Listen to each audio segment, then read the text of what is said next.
حضور مد مجتبی محمد مصطفیٰ ارواحنا فدا صلی اللہ تعالی علیہ وآلہ وصحبہ وبارک وسلم کی بارگاہ بے کس پناہ میں جس طریقے سے پڑھاؤں سب مل کر بلند آواز سے پڑھیں۔ الصلاۃ والسلام علیک یا رسول اللہ، الصلاۃ والسلام علیک یا نبی اللہ، الصلاۃ والسلام علیک یا حبیب اللہ، وعلی آلک واصحابک یا نور اللہ، صلی اللہ تعالی علیہ وسلم۔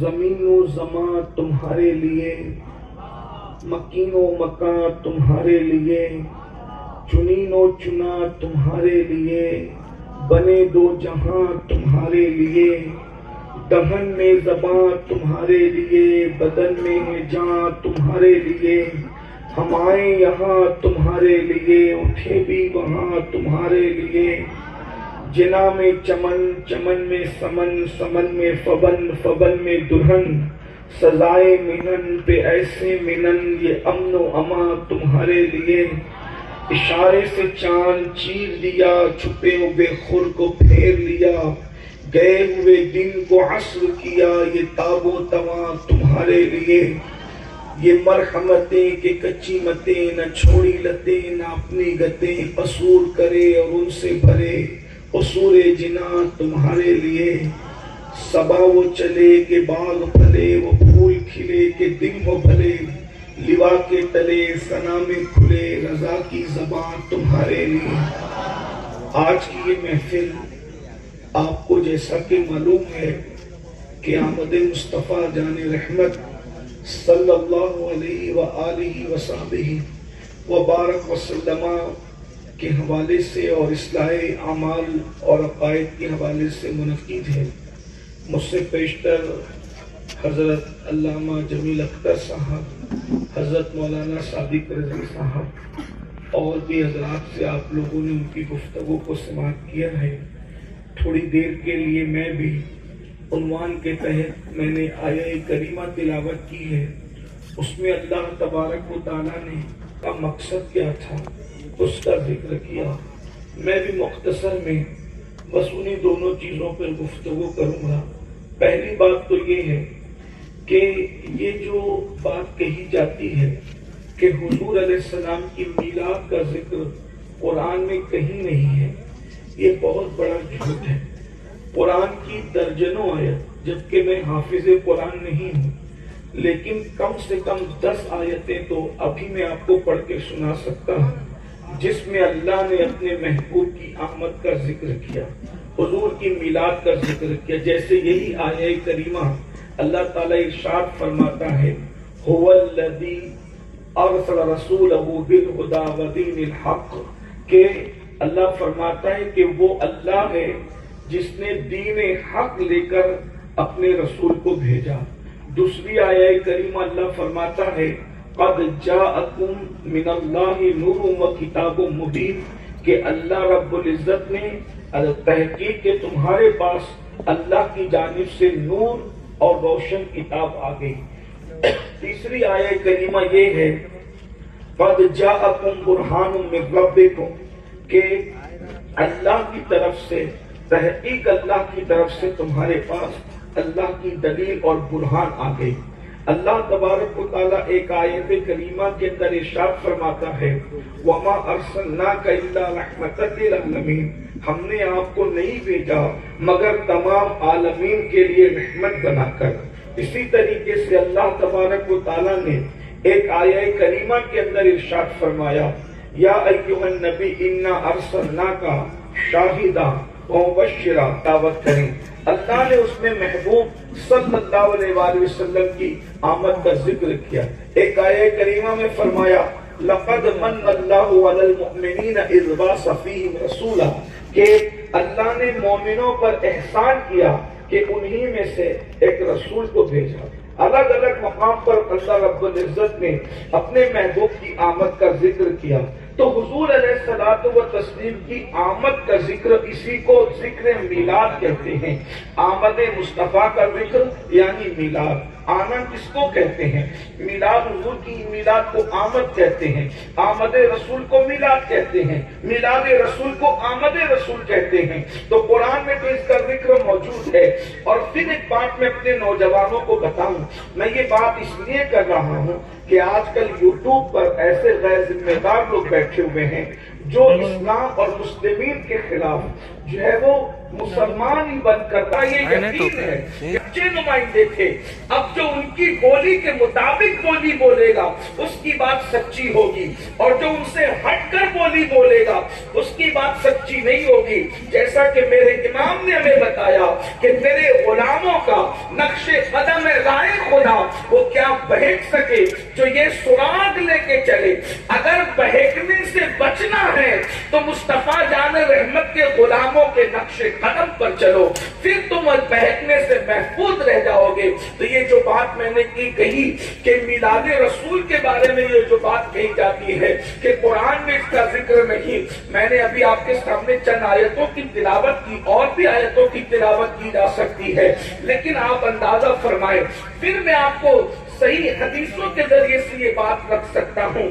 اور وہ احادیث جس کو لوگوں نے مانا ہے کہ رسول اللہ کی ولادت اس قدر غیر معمولی واقعہ ہے دنیا کے اندر کہ اللہ رب العزت کے پیارے حبیب صلی اللہ علیہ وآلہ وسلم نے جب اس زمین پر قدم رکھا تو ایسے واقعات ہوئے ہیں کہ آپ اس کا اندازہ نہیں کر سکتے۔ مثال کے طور پر اب میں تھوڑی دیر حضور کی میلاد اور آمد پر کا ذکر کر رہا ہوں تاکہ آپ کو احساس ہو حضور علیہ السلام کی ولادت کوئی چھوٹا موٹا واقعہ نہیں تھا، بلکہ جب حضور کی ولادت ہوئی ہے تو اللہ کے رسول علیہ السلام کی ولادت کے وقت الگ الگ نشانیوں کا ظہور ہوا ہے۔ مثال کے طور پر ایک یہودی تجارت کی غرض سے مکہ المکرمہ آیا ہوا تھا، اور اللہ اکبر یہودی کی بات کر رہا ہوں، ایک یہودی یعنی جس لوگوں کا یہ دعویٰ ہے کہ وہ حضرت موسیٰ علیہ السلام کو فالو کرتے ہیں، وہ ان میں سے ایک شخص تجارت کی غرض سے مکہ المکرمہ آیا ہوا تھا۔ اس نے ربیع الاول کی صبح کو لوگوں سے پوچھا کیا تمہارے گھر میں کوئی بچہ پیدا ہوا ہے، اور پھر اس دن سوائے اللہ کے رسول علیہ السلام کے پورے مکے میں کسی کی ولادت نہیں ہوئی تھی۔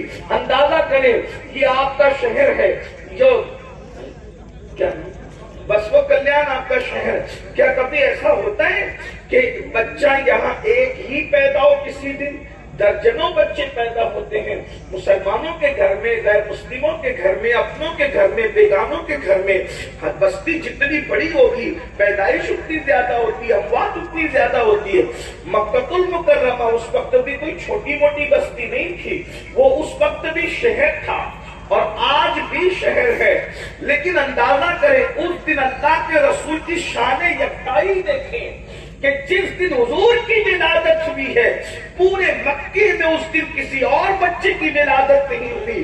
اور جب وہ یہودی پوچھتا ہے کیا تمہارے گھر میں کسی کے یہاں بچہ پیدا ہوا، تو اس وقت لوگوں نے کہا کہ ہاں عبد المطلب کے گھر اس کے شہزادے عبداللہ کے یہاں بیٹا پیدا ہوا ہے، بچہ ہوا ہے اور وہ بھی بیٹا پیدا ہوا ہے۔ اس یہودی کو کیا دلچسپی تھی کسی کی پیدائش سے؟ جب اس نے سنا کہ آج مکے میں ایک بچہ پیدا ہوا ہے اور وہ بھی مختلفی ہے، ہاشمی ہے، تو اس وقت اس نے کہا کیا وہ بچہ مجھے دکھا سکتے ہو؟ اس وقت اس یہودی کو لوگ لے کر کے گئے۔ لوگوں کو کیا خبر تھی، لوگوں کو کیا اندازہ تھا کہ آخر اس یہودی کو مکے والوں کے بچے سے کیا دلچسپی ہے؟ تو لوگ لے کر کے جاتے ہیں۔ پھر وہ کہتا ہے کیا اس بچے کی پیٹھ سے کپڑا ہٹا کر کے مجھے اس کی پشت دکھا سکتے ہو؟ جیسے ہی ابھی تو لوگوں کو پتا بھی نہیں تھا کہ پیٹھ پر بھی کوئی چیز ہوتی ہے یا پیٹھ پر بھی کوئی چیز موجود ہے، اس وقت اس یہودی نے جب پیٹھ سے کپڑا ہٹانے کی بات کی تو لوگوں نے اللہ کے رسول کی پشت انور سے جب کپڑے کو ہٹایا ہے تو اس پر